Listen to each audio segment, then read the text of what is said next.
Good morning and welcome to our UK-India Business Council webinar. I sincerely apologize for the delay in starting the webinar. We were facing some technical issues. Today's webinar is on what you need to know about Modi government reforms. My name is Aina Gupta, Research and Policy Manager at UK-India Business Council, and I will be moderating this session. 26th May 2014 marked a landslide victory for India's NDA government. Prime Minister Narendra Modi assumed office amidst great fanfare with an ambitious agenda to transform India into a world-class manufacturing and export hub. Programs such as Make in India, Digital India, and Smart Cities were launched to catalyze India's GDP growth, and initiatives such as Niti Aayog, competitive federalism, and the ease of doing business promised to significantly improve the operating environment.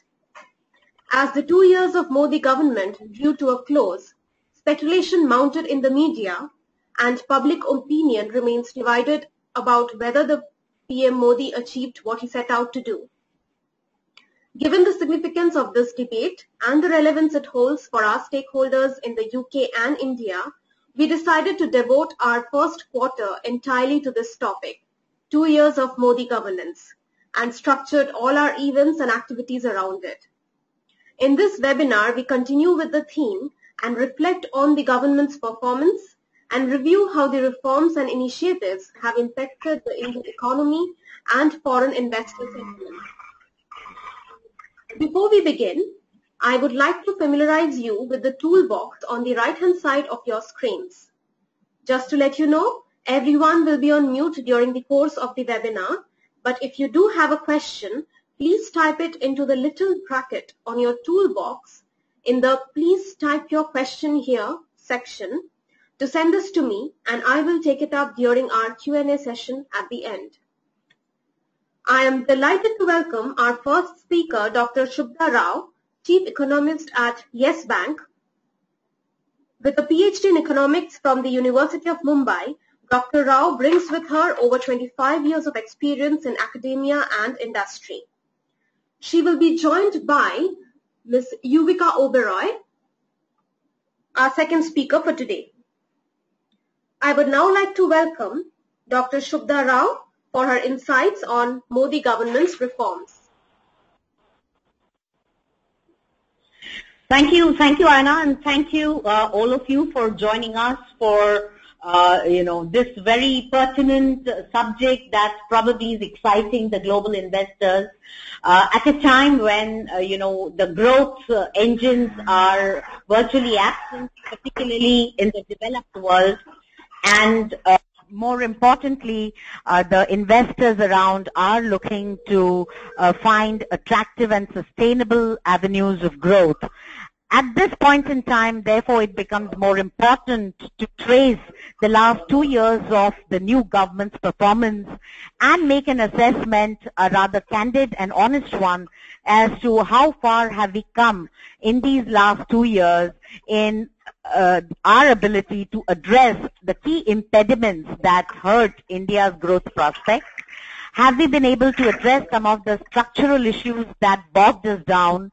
And have we been able to get the global investor into the economy, be it in manufacturing or financial sector? Are we actually seeing on the ground ease of doing business?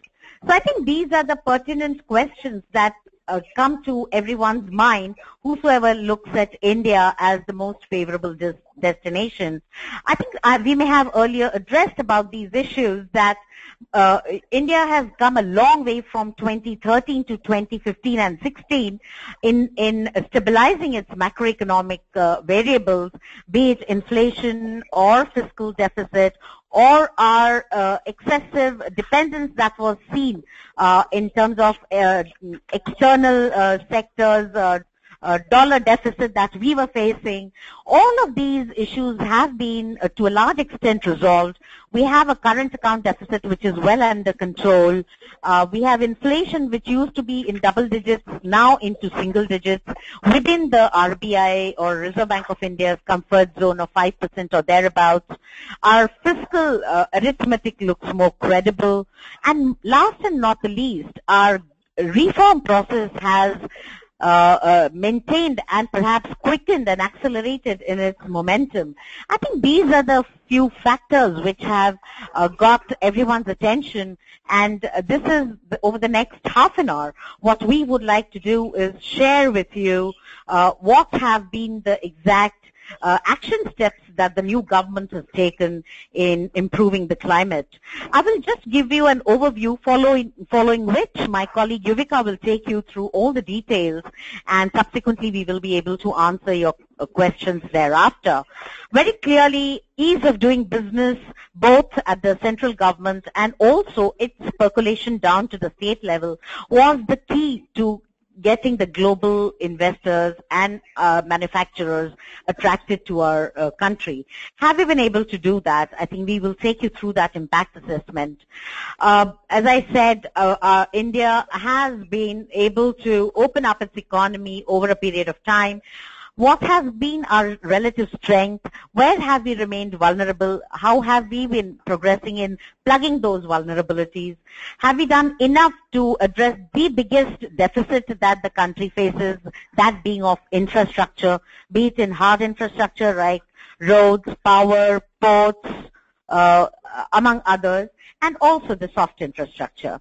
And lastly, have we been able to, open up our economy in various sectors for the global players to have their base in India as a manufacturing hub, taking complete advantage of relatively cheaper labor, skilled sets of Indian labor, and broadly the ability to scale up our manufacturing, not just cater to the domestic markets, but also to the global markets. With this overview, I would like to hand over now to my colleague, Yuvika Oberoi, who will take us through most of the details of what I have outlined. Over to you, Yuvika. Thank you, Shubda. Thank you for setting the context of the presentation and especially the macroeconomic context for the Indian economy. I can hear some disturbance. Can you as well? No, I think you can go ahead. Okay. So I'll be taking you through the key reforms that we have seen during the course of the last 2 years of the Modi government. To begin with, the FDI reforms have been probably the most big bang reforms that we have seen, which have got investors looking at India with renewed vigor. So the FDI reforms came largely in two tranches. One was last year, towards the end of the year during November, December, and the more recently the second tranche has come as soon as last month in June. Over the course of last 1 year, we have seen substantial build-up in FDI inflows, which have risen by close to about 55%. Most of these reforms have largely come on two fronts. One, in terms of upping the minimum cap of FDI that has been allowed in different sectors, key examples being that of railways, defense, and the other form of FDI has been in terms of moving away from the approval route, where earlier government had to give approvals, to an automatic route. A combination of these two FDI reforms has largely spanned across a variety of sectors beyond defense and railways, such as retail, media, food products, pharma, civil aviation. And there obviously are long-term spin-offs which India stands to benefit in terms of attracting global investments, gaining in terms of efficiency in technology, job creation with these. As Shubda has pointed out, that ease of doing business is also something that the government has actively worked on over the course of the last 2 years. And this ease of doing business we have seen percolate not just at the center, but from the center to the state level as well. Last year we had the first ever ranking of states on a variety of ease of doing business parameters. And we saw certain states such as Chhattisgarh or Jharkhand, which are typically not the most talked about states as far as investor sentiment is concerned, but these states did very well in that ranking, highlighting that states, and I'm sure we discussed this in the last webinar as well, which was largely talking about the hot Indian states which are looking attractive from an investor perspective. So these are the states which did extremely well in this ranking, which was a 98-point agenda on which each state was ranked. We have information that the government is conducting the second round of a similar state level ranking, which will be shortly announced as early as probably next month. The impact assessment of this ease of doing business is actually reflected in India's global ranking in the World Bank surveys. We have managed to improve our ranking to about 130 out of 189 countries. In fact, recently the World Bank also released the Logistic Performance Index, in which India has improved its ranking from about 54 2 years back to 35, which is a very sharp improvement of about 20 notches. So all these reforms on ease of doing business, FDI reforms, is actually reflecting in the results as far as the surveys is concerned, where India is being able to better its ranking on the global front. Moving on to the manufacturing sector, and India, if you know, has largely been a manufacturing deficit economy. So economic transformation in India has moved from agrarian rich economy to an economy which is now being led by services primarily. And that usual growth which catapults economies in their from a developed to a developing or emerging stage of being led by manufacturing has remained largely missing in India. And against this backdrop, the Modi government actually came out with the Make in India policy, setting a vision for catapulting the manufacturing sector to contribute as much as 25% of India's GDP in the medium to long run. Towards this, that is the Make in India vision, we have seen several hits in terms of reforms. Key ones obviously being in terms of setting up single window clearances, allowing FDIs in manufacturing-rich sectors, correcting inverted duty structures which used to hamper our manufacturing processes, and more recently the Insolvency and the Bankruptcy Code Bill, which we saw was passed in the Parliament. However, certain reforms which could catapult the manufacturing sector further, such as that of the land acquisition, GST, labor reforms, these are some of the reforms which could come on board during the course of the next short to medium term, especially in terms of GST, which is likely to be passed by the Parliament in the upcoming monsoon session. But perhaps land and labor could probably take a much longer time since it also involves states' agreement and changing of rules.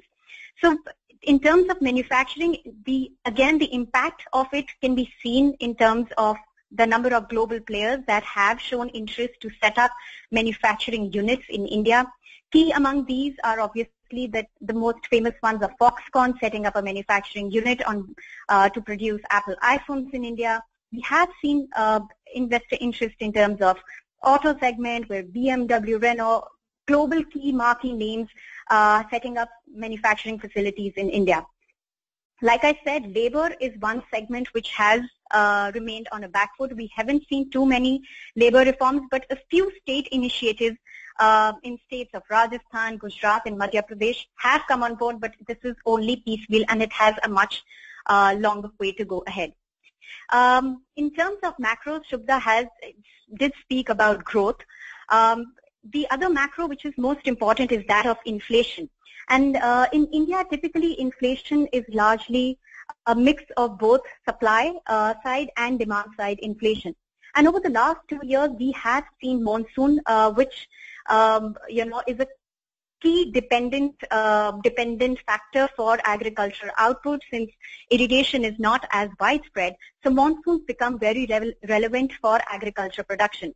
And as I was mentioning, last 2 years we have seen less than normal monsoon, and that usually typically would impinge negatively on our agricultural output and in turn food prices.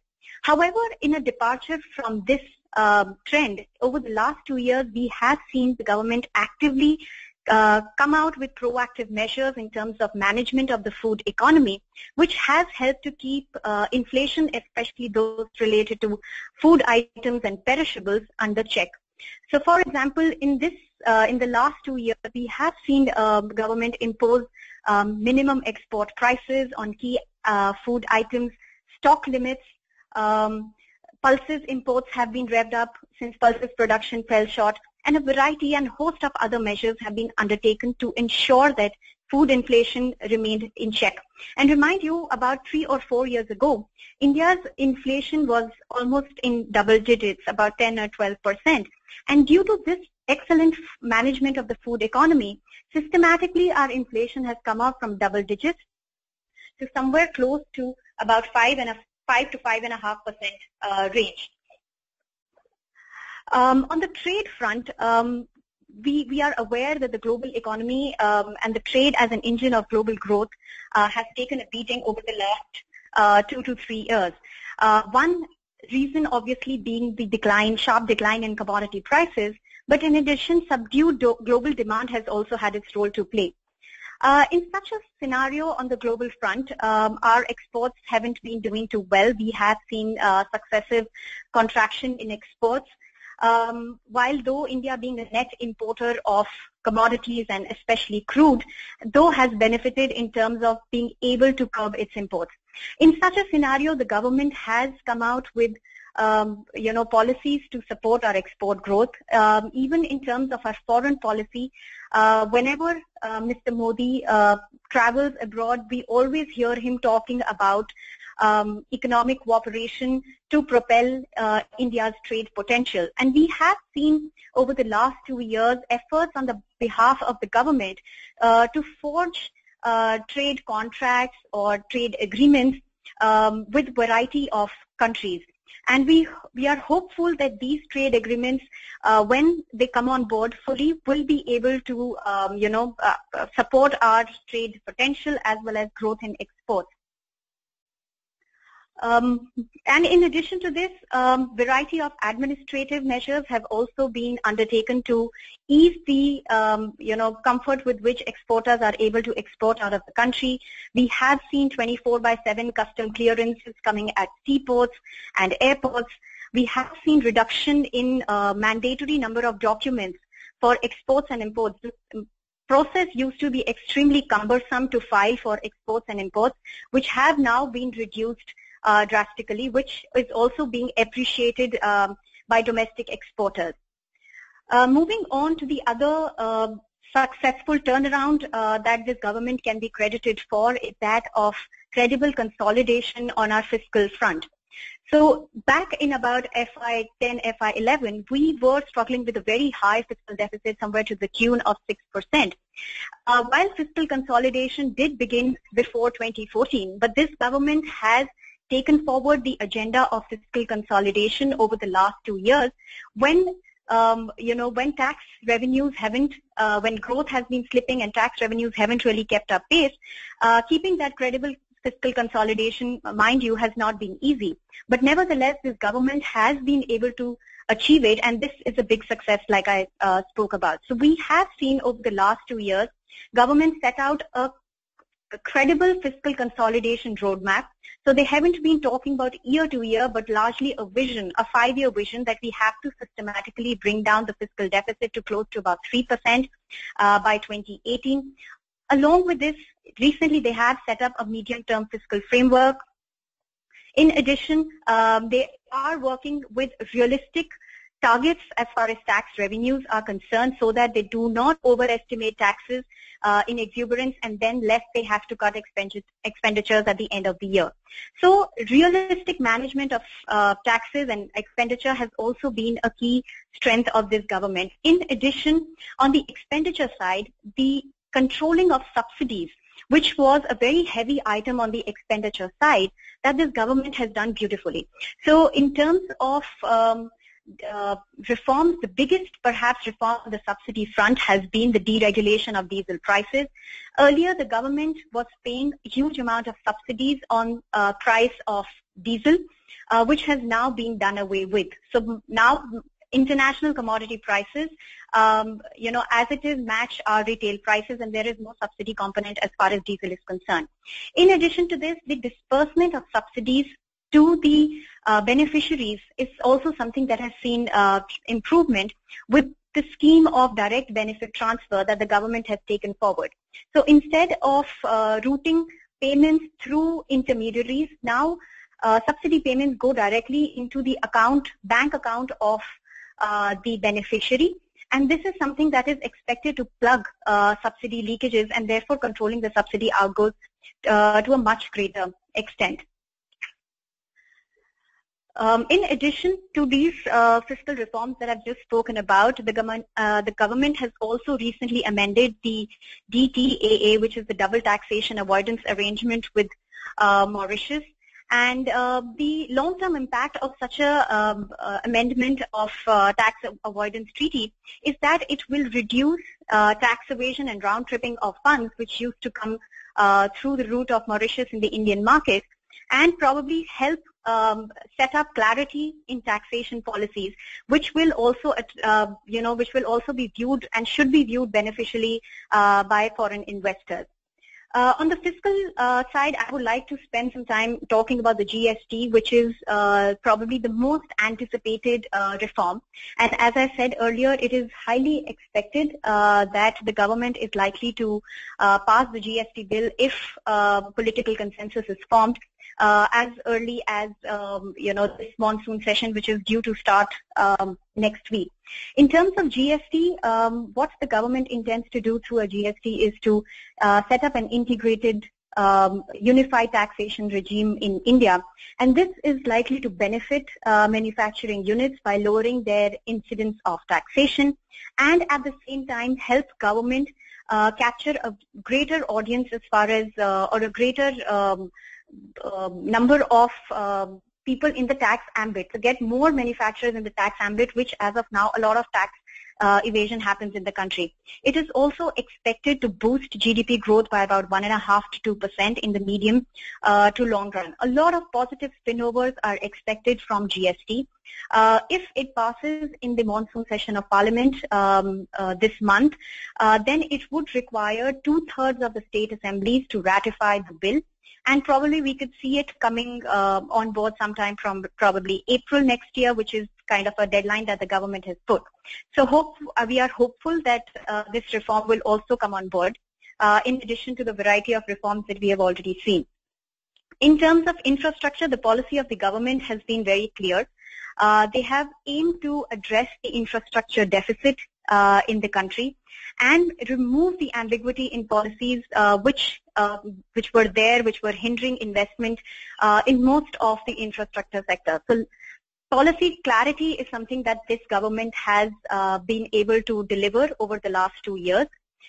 In terms of sectors, I think the most critical are obviously roads, where we have seen success in terms of outcomes. The number of construction of roads has increased over the last 2 years, which is a direct measurable achievement. The other sector that I would like to mention is that of coal and power. Both these sectors were riddled with a lot of inefficiencies, delay in approvals from the government. And what the Modi government has been able to do is transform these sectors. I'm sure you've heard about the transparent auctioning of the coal mines that took place last year. In the power sector, we have a challenge of high amount of deficit that our state electricity boards are trying to cope with. To address this problem, what the Modi government did has come out with a scheme which is known as the Uday scheme, which aims to systematically take over the DISCOM or the state electricity board debt in a phased manner over the next 2 to 3 years. Both these reforms, again, these reforms are largely which are bound to have an impact over the medium to long run. And that is the vision of the government, that they want to create efficiencies in these sectors, which are largely sectors related to our natural resources. And given that India is a developing economy, creation of ample coal to the power sector as well as creation of enough power becomes critical, because that ultimately leads to our vision of Make in India and being, catering to that manufacturing capabilities that we want to achieve. So all these investment in all these sectors becomes critical from that perspective. Just to mention that this government is also, announced the largest renewable energy capacity expansion program in the world. We are seeing investor interest, and this includes both domestic and foreign investor interest in a variety of renewable energy sectors, solar, wind being the two key ones, which have also aggressive targets which the government aims to achieve by 2022. So we are looking at about 100 gigawatts of solar power energy set up by 2022, and wind of an additional 60 gigawatts. In addition to this, in terms of infrastructure, the government does talk about the smart cities. Again, this is also a sector that has seen a lot of foreign interest. We have seen collaborations with different governments over the world which are willing to develop these smart cities in terms of smart technology or intelligence, infrastructure, or probably financial support. So the government last year started the Smart Cities program, where it identified a handful of cities which would be the first leg of smart cities creation. Earlier this year, the government came out with a second list of additional 13 cities. So in all there, we are looking at about 33 odd cities that are expected to be transformed and become smart cities over the course of next few years. Towards these smart cities, the government has offered a token financial support, whereas rest of the financial support is largely to be raised by investors and the private sector. But the role of the government becomes critical here, because it acts as an enabler to push through the approvals, push through the reforms, push through the financial support that is needed to set up these smart cities. Moving on, another sector that I would like to spend some time on is that of railways. And, railways is largely the largest transportation sector in India, and also a big job creator in the Indian economy. Over the last few years, we have seen, in fact, several decades, railways as a sector is always running in net losses and hasn't seen the kind of capital investment that it should have. In the last 2 years, we have seen excessive interest of the government, Modi government, to revive this sector. It has opened this sector to the FDI, and we have seen key marquee global names such as Alstom, GE, committing FDIs to the railway sector, which also happens to be our largest FDI, coming into the country in the last couple of years. Big size, big ticket investment that we are looking at in railways. In addition to capital investment in railways, which is also expected to support growth, we have also seen reforms on the passenger amenity sides in the railway sector. And the combination of these two, we believe, should help a quicker turnaround in the railway sector, which also the railway minister, aggressively talks about. Moving on to the key sectoral reforms, three sectors largely, construction, financial sector, and food processing sector that I'll be talking about. In terms of construction, we have seen, again, significant reforms.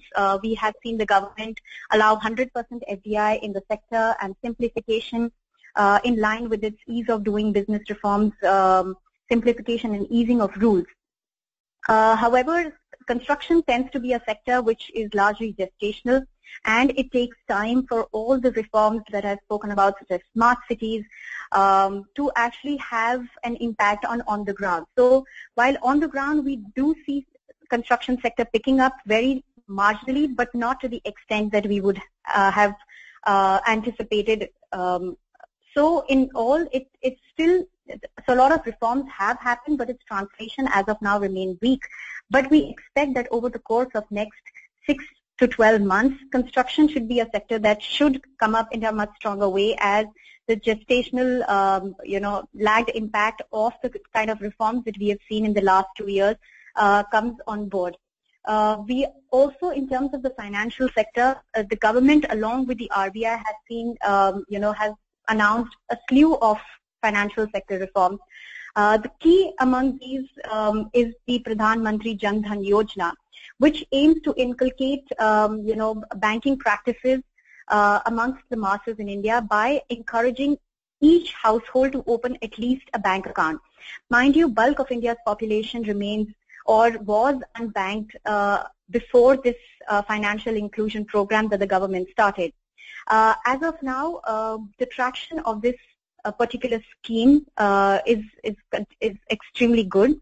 About close to 20 crore bank accounts have been opened under the Pradhan Mantri Jan Dhan Yojana, and these linking of these accounts to Aadhaar number, which is our social security number, like I said, also helps in direct transfer of subsidies into these bank accounts.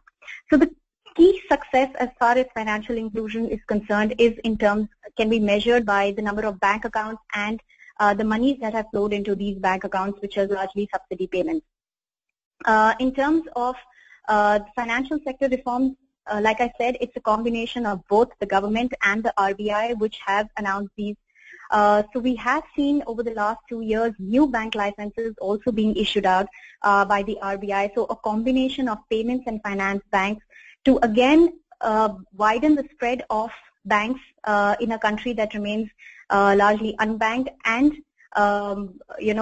inculcate that culture of maintaining a bank account and savings along with it is something that this government and in conjunction with RBI that is trying to do. And last but not the least, let me leave some thoughts on the food processing industry. As I mentioned, India, the agriculture sector in India is extremely strong, and while it contributes about 20% to its GDP, it has about India's 60% of the workforce is employed in this sector. While we have a strong agriculture output and we do remain a key exporter as far as agricultural commodities is concerned, but our food processing industry is something that has not seen a concomitant growth as in line with our agriculture sector. So to bridge this deficit, the government has focused a lot on processing industry so that the agriculture produce that we are producing can be processed and a better value add can be done to it, so that when we export it, we obviously get better value for it. So in terms of this, the government with this economic thought or vision has set up a variety of mega food parks across different states. We have also seen 100% FDI being allowed in food products and food processing industry, which will also probably, get the required amount of funds and investor interest in the sector.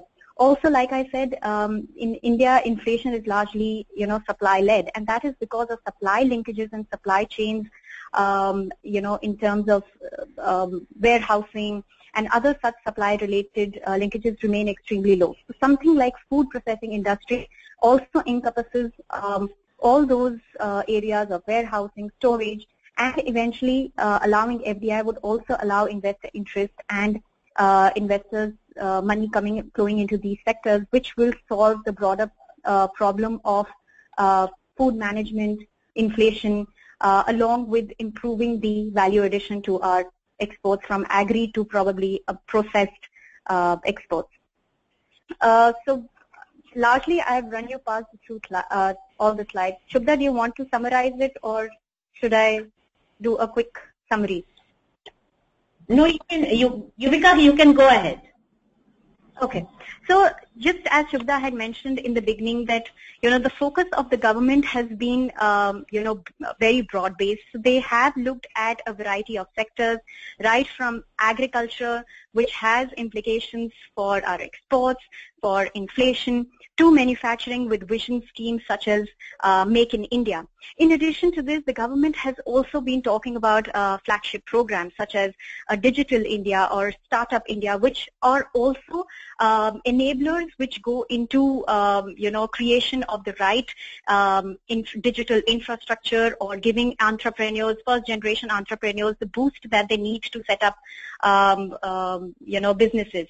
In addition to this, our exports is something that the government has actively been looking at. Fiscal consolidation remains a key success that the government has been able to achieve in the last 2 or 3 years. So a complete turnaround in our macros, inflation, fiscal deficit, current account deficit, and the foreign exchange reserves also are at a record high. So these are the key macro achievements of the government, in addition to reforms in a variety of sectors, which perhaps could be gestational, especially on the infrastructure side. But the benefits of these are bound to come on board in a matter of, in the medium to long run. I can perhaps leave it at that, and let me not put a timeline to it. But all in all, these reforms will have positive spillovers, positive externalities, in the medium to long term. Over to you, Shubda. Thank you, Arana. I think we are ready to take questions, if there would be any. Many thanks for that excellent overview, Dr. Rao and Viveka. I will now ask some questions we received. The first question is, the Indian government wants to renegotiate the terms of its bilateral investment treaties. Do you think such a step is contrary to the efforts of attracting more foreign investment to India? Well, I think at the outset, the entire world over, the trade negotiations are getting revisited. It's not just India, perhaps, if you see a degree of protectionism is creeping in most of the global trading heavyweights. I would think that in an era which is ridden with uncertainty about and also the domestic compulsions of preserving growth, it would be perhaps not fair to just single out India, but I think the entire global economy is revisiting the trade relationships amongst themselves. And I mean, I don't think that as long as both the interests are preserved, it should be harmful for the propagation of open trade for India as well as the other partners in the globe. Thank you. The next question is, given the problems with private railways in the UK, is private investment in Indian railways a good idea? According to the attendee, many European countries have their railways state-owned. Would that be a good idea to have privatization in India? I think that would be a good step from the perspective of a long run. And if I may add that, the railways have already begun to privatize a lot of the peripheral services that the railways run. For example, most of the, allied activities around the railways, be it the management of the stations, or the facilities, these are all privatized. I think the main running of the rail lines, etc., could get partially privatized, and over a period of time, it can be also perceived that railways could be pursued as, or could be perceived as, one big sector that is attractive for privatization. It would, of course, take a longer time. It's unlikely to happen over the next 3 to 4 years. Remember, railways also employ the highest number of people, and I think we will have to take on board, the employment angle also on board when we are looking at privatizing. But definitely, I think government has been already in the process of part privatization of the railway services. Thank you, Shubda. The next question is, performance of India's exports has not been that great lately, and because of the global economic environment.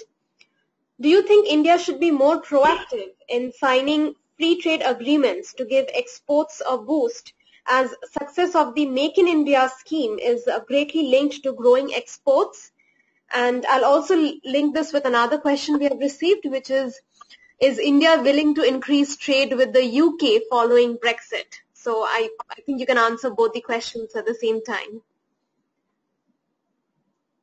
Sure. I think I'll take the second question first. There is a tremendous potential for India-UK trade to flourish. At this point in time, the India-UK trade remains just around 2% of GDP. However, we do have significant scope to, cooperate and, in fact, have not just in goods, but also in not just in merchandise trade, but also in trade of services.